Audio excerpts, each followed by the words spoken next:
Hello, welcome to Unicorn Princess Tarot. So ito yung reading natin for Gemini. Let's start your reading.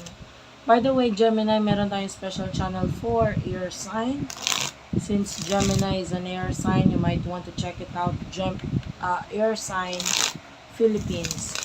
I-search mo lang sa YouTube air, A-I-R, space, sign, space, Philippines. Let's start. This is for Gemini. Sana mag-comment ka dyan sa baba kahit po heart lang, smileys, malaking bagay sa akin. Follow nyo rin ako sa TikTok guys, Unipri, UNIPRI. And of course, sa aming Facebook page, Madam P. Let's start for Gemini. Children, this is you, Gemini. Lockbox. Bottom of the deck is the pressure cooker. If you have a child, may anak ka na, nakikita natin soon may mga bagay kang hindi maiwasan regarding a child. Parang kailangan mong ipupursige ka talaga para gawin itong mga bagay na ito na may kinalaman sa kanila. And yung iba sa inyo, there could be a young person, pwedeng part ng family mo or what, na pwedeng biglang magparamdam sa'yo. Be careful kasi pwedeng itong person that is very eager, na dun yung galit, etc.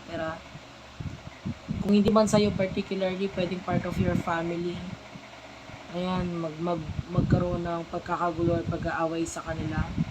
And you have no choice about this. Kundi parang pumalagitna sa kung ano man itong awayan or gulo na ito. Pagdating sa love, sino itong person na nakakonect ko, Gemini?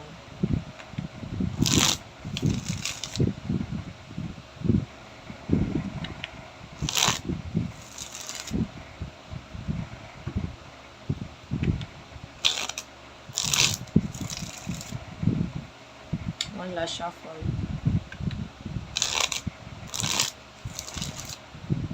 Okay. Gemini.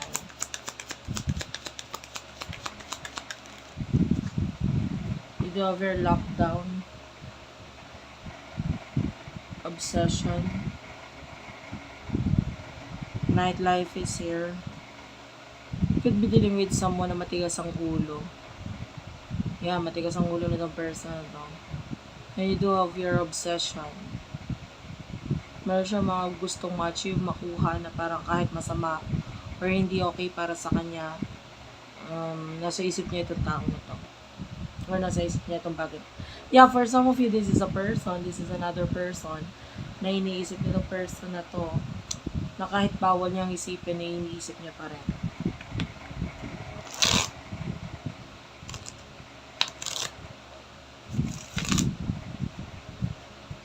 Ano yung emosyon ninyo sa isa't isa?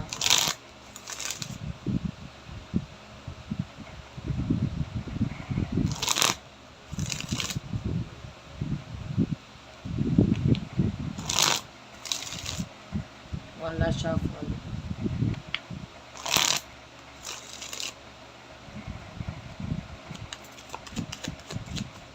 You do have your racing and gossip is here.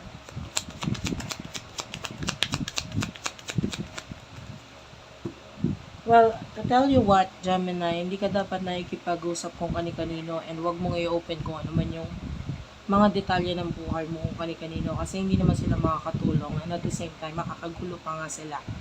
And kung ayaw mo pag-usapan ka naman nila, kasi behind your back, pwedeng ikaw ay pag-usapan, naiiwasan mo yung pakikipag-usap sa mga taong ito.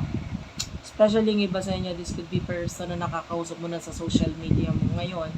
So be mindful of that. Whether sa social media kayo nag-uusap or sa personal, basta nakakausap mo siya ngayon sa social media, pwedeng nakikikwento or nasasabi ka na niya sa iba. So mag-ingat ka sa mga information na nababanggit mo sa mga tao sa paligid mo. Well, hindi lahat dapat alam nila, lalo na mga special or mga details sa buhay mo.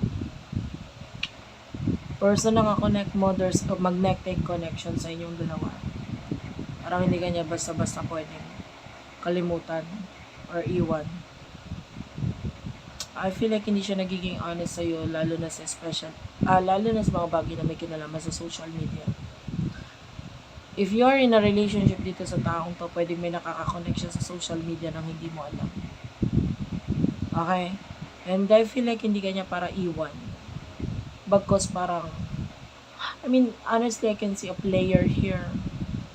Pwede ilagay ka sa third party situation if you're in a relationship dito sa taong to. May nakaka-connect siya sa social media pero hindi para iwan ka niya dahil dito sa connection na ito. Okay. So what will happen in the future for you, Gemini?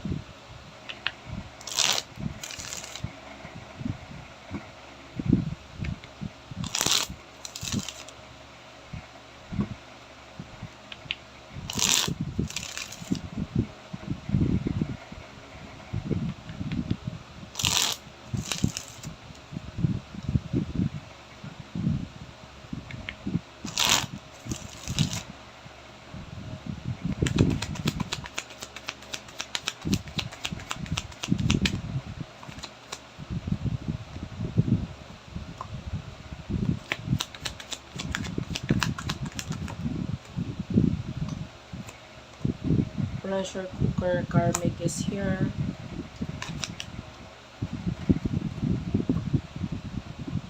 Pretending, and at the bottom of the deck you do have here irreconcilable differences.